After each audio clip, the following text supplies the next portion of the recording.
വേദയും വിക്രവും വേർപിരിയുന്നു എന്നുള്ള ദുഃഖകരമായ വാർത്തയാണ് വേദിയുടെയും വിക്രമിൻ്റെയും ജീവിതത്തിൽ ഇപ്പോൾ സംഭവിക്കുന്നത്. അതെ, അതങ്ങനെ സംഭവിക്കുകയാണ്. വിക്രമിൻ്റെ അമ്മയോട് വേദയുടെ അമ്മ പറയുന്നു, എൻ്റെ മകളെ വിക്രമിനിൽ നിന്ന് അടർത്തി തരണമെന്ന്.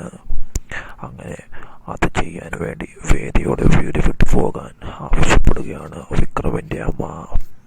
അത് വിക്രമിൻ്റെ മുൻപിൽ വെച്ച് വേദയോട് പറയുമ്പോൾ വേദ ഒരു കാര്യം മാത്രം പറയുന്നു, വിക്രമിൻ്റെ സമ്മതമുണ്ടെങ്കിൽ മാത്രമേ ഈ വീട്ടിൽ നിന്ന് ഞാൻ പോവുകയുള്ളൂ.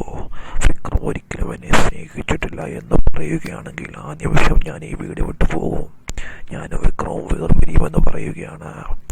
വിക്രമിൻ്റെ അടുത്ത് ചെന്ന് വേദ ഇത് ചോദിക്കുമ്പോൾ വിക്രം കള്ളം പറയുന്നു. വേദയ്ക്ക് നല്ലൊരു ജീവിതം ഉണ്ടാകാൻ, വേദ തന്നെ വിട്ടു പോകാൻ, വേദയ്ക്ക് നല്ലൊരു ഭാവിയും ജീവിതവും ഉണ്ടെന്ന് മനസ്സിലാക്കിയ വിക്രം മനസ്സിൽ ഒളിപ്പിച്ചു വെച്ച പ്രണയം മറച്ചു വെച്ച് കള്ളം പറയുകയാണ്, നിന്നെ ഞാൻ പ്രണയിച്ചിട്ടില്ല, നീ വീട്ടിൽ